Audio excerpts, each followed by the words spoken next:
Do you dream of early retirement, receiving passive income each month from your rental properties? Make that dream a reality by investing with a team that has helped thousands of investors achieve early retirement through real estate investing. Rent to Retirement offers fully turnkey properties that are newly built or renovated, leased, and professionally managed, allowing you to invest with confidence out of state. They have single-family, multifamily, new build, and syndication opportunities across multiple markets. Rent to Retirement assists investors in learning how to build a comprehensive business plan with the best investment and tax strategies to achieve financial freedom through real estate investing. There's no excuse not to get started in real estate investing when you have the right team and systems already in place. To learn more, visit renttoretirement.com/daily. That's renttoretirement.com/daily. Or call 800-311-6781. That's 800-311-6781 to learn more about how you can get started investing in some of the best cash flow markets today. This is Optimal Finance Daily, episode 2256, 9 Tips to Simplify Your Finances by J Money of budgetsaresexy.com. And I'm your host and personal finance enthusiast, Diana Merriam. Thank you so much for joining today and every day. This is the podcast that brings you some of the world's best content covering personal finance 7 days a week, including holidays. So for now, let's jump into another great post and start optimizing your life.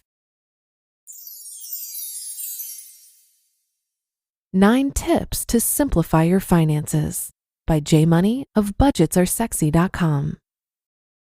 As many of you know, I'm all about simplifying. We've done it with 99% of our bank accounts and retirement accounts, having everything under one roof. And I continue to work on mastering it across other areas of our lives too, even when it backfires on me like it does every now and then. Dang you, wardrobe. So when I was reading one of my favorite blogs the other day, my money blog, the one that inspired me to start this blog, and saw that Jonathan posted about even more ways to simplify your finances, I was all about it. You can never read too many tips on bettering your financial setup. And at the very least, you walk away with some more pats on the back if you've already happened to implement them, which in this case happened for me for 6 out of the 9 tips listed. I'm not sure I agree with all of them exactly, but they're definitely all good things to consider. Here are the 9 tips to simpledom. Number 1, get down to one mutual fund. Fail. Time recommends latching on to only one target date fund, which is definitely simple. And while I have way more than I need myself at probably around 20 plus, I don't think just one is the answer either. I feel like my trusty vlogger friend Catherine has it right. She recommends people only need about 4 to 5 funds in total, but I'm in no position to argue. I just know I don't need over 20 of them and have to combine at some point in the near future. Number 2, keep 2 credit cards. Win. I love this one. One of my favorite ways to simplify because it just makes life so much easier in my opinion. I give props to those who rate Chase and get all kinds of free miles and rewards for signing up to dozens of cards a year. But to me, it just muddles everything and adds more pollution to the game plan. So I stick with my 2 credit cards, one for personal and one for business, and continue on my merry way. Number 3, pay bills online. Win. Makes life much easier. I don't know how we survived without it, though I do remember whipping out the old checkbook to pay bills at the last minute and invariably getting hit with late fees all the time. Number 4, choose one financial institution. Win. My favorite of them all. I can't tell you how much of a difference this has made over the years. No more signing into multiple accounts to find everything and remembering or losing passwords left and right too.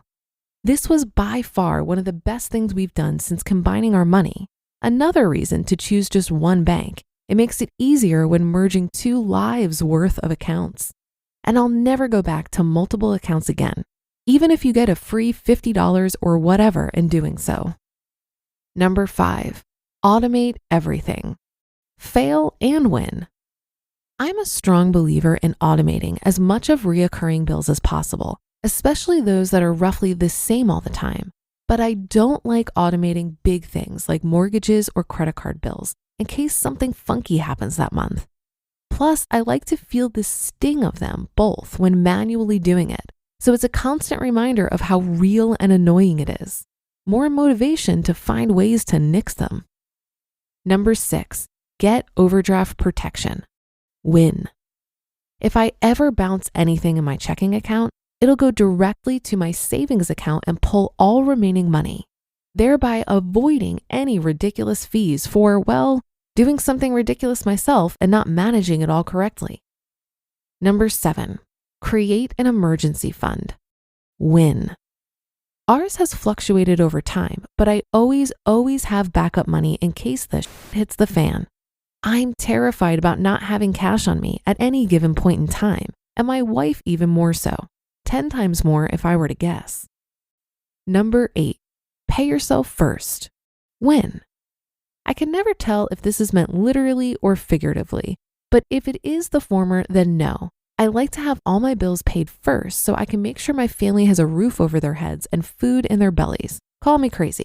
But yes, I also make sure we're paying ourselves every year by maxing out our retirement accounts too, which I think is super important, just not as much as having shelter and food. And number 9, get organized through new technologies. Fail. Unless you count credit card budgeting using technology, but we don't use mint.com or You Need a Budget or any of the other services or products out there, really, because again, I like to manually do stuff to stay on top of exactly what's going on. And I find I get lazy when things are automated, and not in a good way. For the majority of people that suck at dealing with money, I would probably advise automating as much as possible though.